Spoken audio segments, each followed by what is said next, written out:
प्रिय विद्यार्थियों, हिंदी विषय के आरंभ को लेकर के हमने हिंदी का इतिहास प्रथम वीडियो में जाना था। आज उसी कड़ी में आगे चलते हुए, क्योंकि हमने प्रथम वीडियो में हिंदी साहित्य के इतिहास को 1000 सालों में बांटते हुए 4 अलग अलग कालों में विभाजित किया था, जिसमें से प्रथम जो काल था वो था आदिकाल।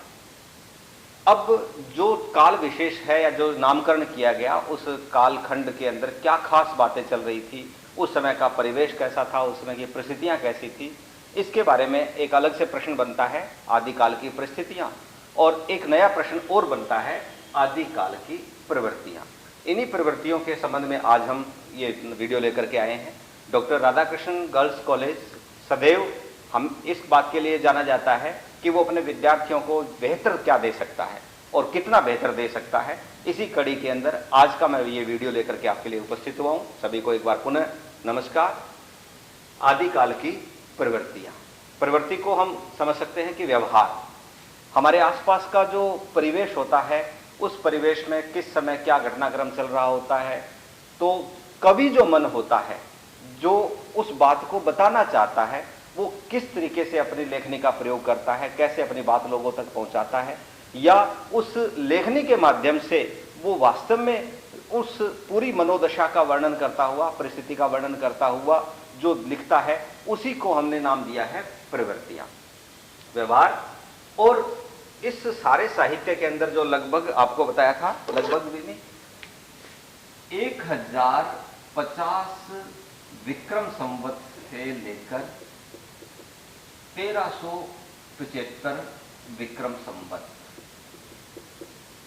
इस पूरे कालखंड को नाम जो दिया वो आदिकाल दिया था। इसी आधार पर इस 250, 300, 325 साल का जो समय है, इसके अंदर लोगों का व्यवहार कैसा था, लिखने वालों का व्यवहार कैसा था, वो क्या बताना चाहते थे या क्या कहना चाहते थे, उन सब की बातों को हमने प्रवृत्ति नाम दिया।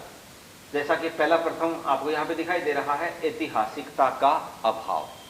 कहने का भाव कि इस समय जो कोई भी ग्रंथ लिखे जा रहे थे या जो कोई भी बातें कही जा रही थी, वो कहीं न कहीं इतिहास को धूमिल कर रही थी।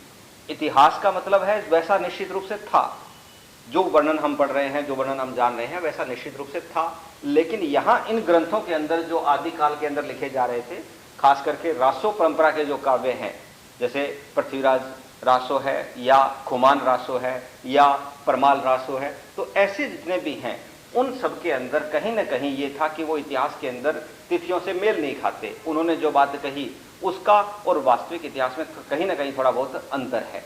तो इसलिए इस बात को हम यूँ समझ सकते हैं कि जो उस समय की प्रवृत्ति को यदि हम पढ़ें या उस समय के जो इतिहास को पढ़ें या उस समय के जो काव्य को हम पढ़ें, तो उसके अंदर ऐतिहासिकता नहीं थी का मतलब पूर्ण रूप से नहीं, कहीं ना कहीं वो क्लेश कर रही थी। कहीं ना कहीं उसमें ये समझने में समस्या आती है कि वास्तव में जो लिखा गया वो वास्तव में सत्य है या उसमें कुछ परिवर्तन है।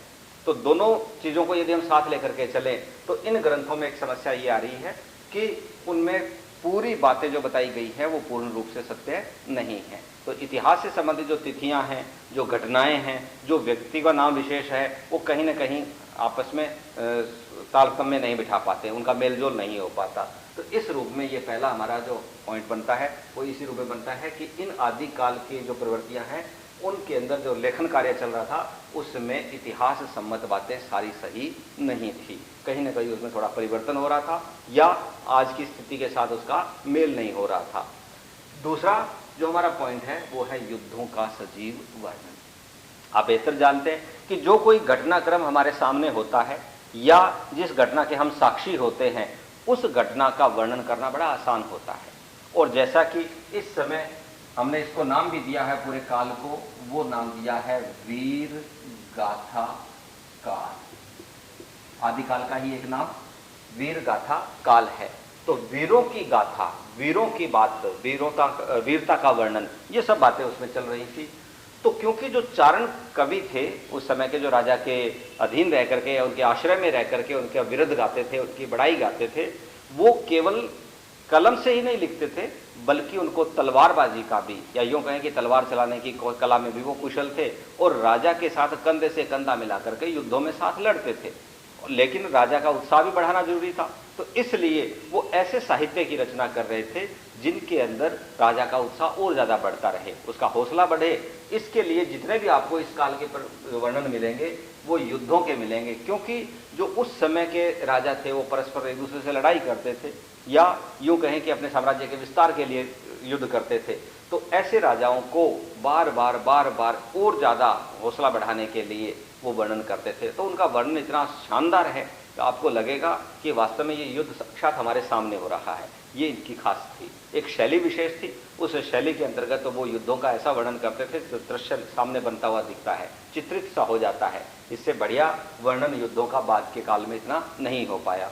तो दूसरी जो प्रवृत्ति थी, क्योंकि व्यवहार उनका था राजाओं का, तो उसी के हिसाब से उसके लिखने वाले कवि लोग भी अपना कार्य करते थे। तो युद्धों का सजीव वर्णन इस काल की दूसरी प्रवृत्ति के रूप में रखा जाता है। दूसरा, जिसकी खाओ बाजरी उसकी भरो हाजरी, एक सामान्य सा नियम होता है, वो आज भी लागू होता है कि जिस भी किसी ऑफिस में या कार्य में हम कार्यस्थल पर कार्य करते हैं तो वहाँ की प्रशंसा करना या वहाँ के लोगों के साथ मेलजोल बिठा करके रखना, ये सदैव सबकी प्रवृत्ति रही है। उस समय भी मनुष्य यही था।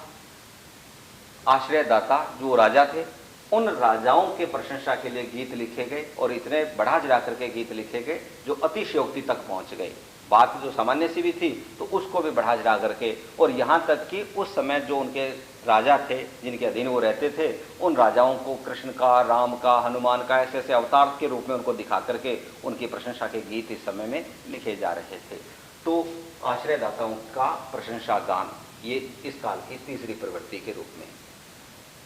संकुचित राष्ट्र भावना, अपने प्रथम वीडियो में हमने बात शुरू की थी, क्योंकि पूरा का पूरा जो व्यवस्था थी वो एक छत्र राजा नहीं रहे थे।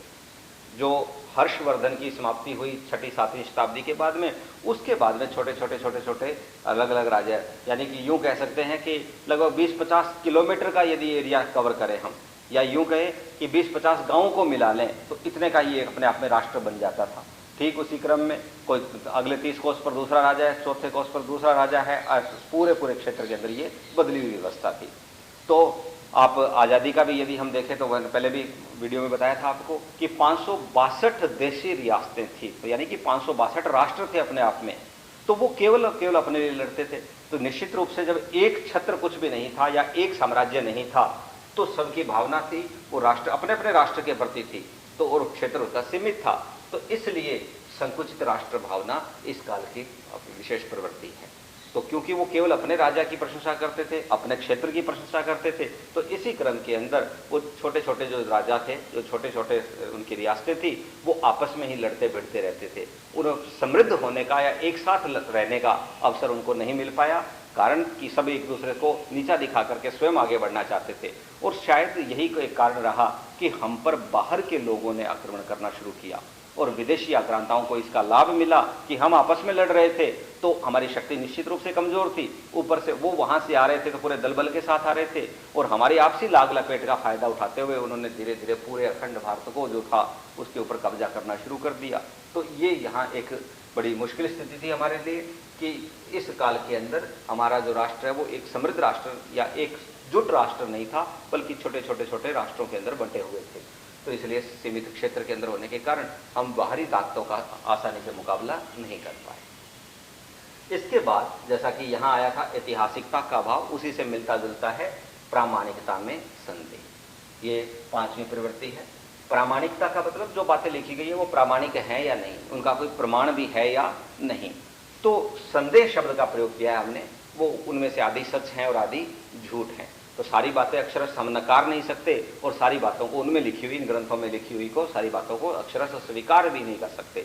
तो इसलिए ये हमेशा संदेह रहता है, क्योंकि वही बात जो इतिहास से संबंधित थी कि कहीं पर तिथियों का मेल नहीं हो रहा, कहीं पर व्यक्ति से काम जो नाम आया है वो वहाँ पर मेल नहीं खा रहा। तो इसलिए जो बातें उसमें लिखी गई हैं वो प्रमाण सिद्ध पूर्ण रूप से नहीं हो पाती।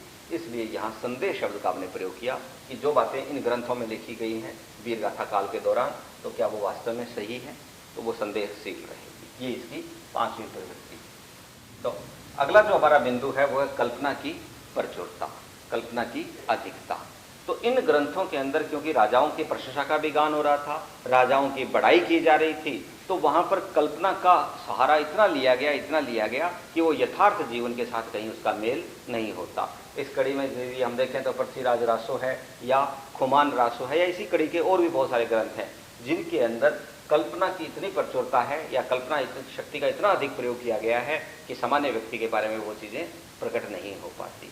तो क्योंकि राजाओं की प्रशंसा के लिए लिखा जा रहा था, इसलिए उसमें कल्पना होना स्वाभाविक है। दूसरी बात कि काव्य कोई भी हो वो पहले कल्पना में ही आता है, व्यक्ति का मस्तिष्क कुछ विचार करता है और उस विचारों के साथ अपनी कल्पना शक्ति का समाहार करते हुए उस चीज़ का वर्णन करना शुरू करता है। तो ऐसे ग्रंथों के अंदर यदि कल्पना की प्रचुरता है तो ये कोई अतिशयोक्ति की बात नहीं है। अधिक से अधिक जितना वो कल्पनाशील होगा उतना ही बेहतर उसका काव्य होगा, उतनी बेहतर उसकी रचना होती है। तो आदिकाल के अंदर जो ग्रंथ लिखे जा रहे थे उनमें कल्पना शक्ति का प्रयोग अधिक था। इसके बाद क्योंकि सब चीज़ें एक दूसरे से जुड़ी हुई है और अब यहाँ पर आप देखें तो वीर एवं श्रृंगार रस काव्य के दो प्रधान या अंगी रस माने गए हैं। एक है वीर रस, या तो काव्य जो होता है वो वीरता प्रधान होता है या वो श्रृंगार प्रधान होता है। आजकल की जो फिल्में बनती हैं उनमें भी देखो या तो वो लड़ाई मारधाड़ वाली बनती है जिसके अंदर जो हीरो होता है वो विलेन को या दूसरे लोगों को उसके साथ के लोगों को पीटता है, मारता है, जिसको हम एक्शन मूवी कहते हैं, वो वास्तव में वीर रस से उत्पन्न होती है। दूसरी जो सामाजिक फिल्में हो गई हैं, या एक उदाहरण देता हूँ जैसे हम आपके हैं कौन फिल्म है, या इस प्रकार की जो फिल्म है वो श्रृंगार रस प्रधान, उसके अंदर कहीं लड़ाई का मारधाड़ की गुंजाइश नहीं होती। तो ठीक वो वैसा काव्य पहले भी लिखा जा रहा था। तो वीर रस, क्योंकि बात किसकी चल रही है, युद्धों की, और युद्ध जहां होते हैं वहां पर वीरता के बिना या उत्साह के बिना युद्ध नहीं हो सकते, इसलिए ऐसे काव्यों के अंदर जो इस समय लिखे जा रहे थे उसमें वीर रस प्रचुर मात्रा में प्रयोग किया जा रहा था। दूसरी बात, ये शक्ति प्रदर्शन का विषय भी था, क्योंकि राजा दूसरे राजा को अधीन करना चाहता है, अपने साम्राज्य में शामिल करना चाहता है, तो वो जितना बड़ा वीर होगा, योद्धा होगा, वो उतना ही बेहतर अपने राज्य की समृद्धि को प्राप्त करता रहेगा। दूसरा जो व्यवस्था है इसकी तरफ वो श्रृंगार रस की। तो युद्ध जो है वो शौर्य प्रदर्शन के साथ साथ, क्योंकि स्वयंवर नाम की एक व्यवस्था भी थी, तो राजाओं के सामने किसी राजकुमारी का वर्णन जैसे किया गया या उस राजा के द्वारा उस राजकुमारी को प्राप्त करने के उद्देश्य से युद्ध किया गया, तो उससे पहले क्योंकि वर्णन हो रहा है तो उस श्रृंगार रस का पूरा भाव उसके अंदर होता था काव्य के अंदर। और श्रृंगार रस के अंदर भी नायिका का विशेष रूप से नख शिख वर्णन, यानी कि नख से लेकर के और शिख तक, यानी कि उसके एक एक अंगों का, प्रत्यंगों का इतना शानदार मार्मिक वर्णन या इतना संदर्भयुक्त वर्णन किया गया है। तो ऐसे ग्रंथों के अंदर श्रृंगार रस और वीर रस दो विशेष रूप से ज़्यादा परिलक्षित होते हैं। इसके बाद जो लिखा जा रहा था, जैसे हमने नाम दिया, क्योंकि हिंदी तो बहुत बाद में नाम पड़ा, ये जो इस समय की भाषा थी, इन ग्रंथों की जो भाषा थी, उसको नाम दिया गया था डिंगल पिंगल भाषा। अब डिंगल क्या है, पिंगल क्या है, इसके बारे में हम बात करने वाले हैं। तो जो डिंगल भाषा है, ऐसी भाषा जो खास करके इस राजस्थान क्षेत्र में बोली जा रही थी, तो जिसके अंदर यूँ समझे कि राजस्थानी भाषा का समावेश हो जाए, अधिक प्रयोग राजस्थानी का हो, तो ऐसी जो भाषा है उसको नाम दिया गया है डिंगल। दूसरी बात, पिंगल भाषा, जो ब्रज है, अवधि है, ऐसी भाषाओं के साथ जिनका प्रयोग हो रहा था, मिश्रित जो थी, उसको नाम दिया गया पिंगल। तो क्योंकि क्षेत्र बहुत लंबा चौड़ा था, विस्तृत क्षेत्र था, तो वहां पर जो राष्ट्र ग्रंथ लिखे जा रहे थे या दूसरे इनके साथ के समानांतर ग्रंथ लिखे जा रहे थे, उनकी जो भाषा मानी गई है वो डिंगल पिंगल भाषा बताई गई है। तो दोनों भाषाओं का, या डिंगल का भी अलग और पिंगल का भी अलग, दोनों भाषाओं का प्रयोग हो रहा था। और बता दिया मैंने अभी आपको कि डिंगल वो भाषा है जिसमें राजस्थानी शब्दों का समावेश है, और पिंगल वो भाषा है जो ब्रज और अवधि के मेल से बनी हुई है। क्षेत्रीय भाषाएं बहुत सारी थी, उनमें से विशेष जिनका प्रयोग था वो डिंगल और पिंगल के नाम से जानी जाती थी। अगली कड़ी में, क्योंकि जो हमारा काल है, गौर करें, आपको मैंने पहले ही कहा था कि जितनी भी रचनाएं हो रही थी वो पद्य, जिसको सामान्य भाषा में गेय या कवि रूप कहते हैं, कविता रूप कहते हैं, गेयात्मक थी, वो गाई जाती थी इसलिए उसको पद्य में रखा गया। और चौथा जो हमारा काल आता है, जिसको हमने आधुनिक काल कहा था प्रथम वीडियो में, जैसे मैंने आपको बताया भी था कि उसको गद्य काल भी कहते हैं, क्योंकि वो आधुनिक या चौथा जो खंड काल है उसके अंदर आते के बाद में कहानी है या निबंध है जैसी विधा शुरू हुई थी। उससे पहले जितने भी थे वो पद्य की विधा चला करती थी। तो यदि पद्य की बात करें तो उसके अंदर छंद का होना, एक निश्चित वर्ण का, निश्चित मात्राओं का ज्ञान होना जरूरी है। तो वो छंद उस समय के विशेष रूप से, जैसे दोहा शब्द है तो दोहा से ही आजकल हम दोहा बोलते हैं, ठीक वैसे ही सोरठा है, उलाला है, रोला है, ये छंदों के नाम हैं। तो अलग अलग छंदों का प्रयोग वो कर रहे थे। और इसी कड़ी के अंदर खास देखें तो जो पृथ्वीराज रासो के लेखक हैं, जो कवि हैं, चंद बरदाई, आप गौर करें यहां पर, चंद बरदाई जो है वो छंदों के सम्राट कहलाते हैं। उनको छंदों का सम्राट कहा गया है। और खास बात कि उनकी जो रचना है पृथ्वीराज रासो, उसको छंदों का अजायब घर कहा गया है। तो इससे आप अंदाजा लगा सकते हैं कि उस समय छंदों का ज्ञान, जो भाषा के साहित्य के जो विद्यार्थी हैं उनको पता होना चाहिए। और आपके पाठ्यक्रम में भी हिस्सा बनते हैं ये छंद। जैसे प्रथम वर्ष में आपके केवल अलंकार का प्रश्न रूप में आएंगे, और द्वितीय वर्ष में जब आप पहुंचोगे तो वहां से अलग अलग छंदों के अलग अलग क्या क्या लक्षण होते हैं वो जानने को मिलेंगे। लेकिन हम क्योंकि यहाँ पे इस प्रवृत्ति की बात कर रहे हैं, तो वो छंदों का प्रयोग उनकी भाषा में चल रहा था।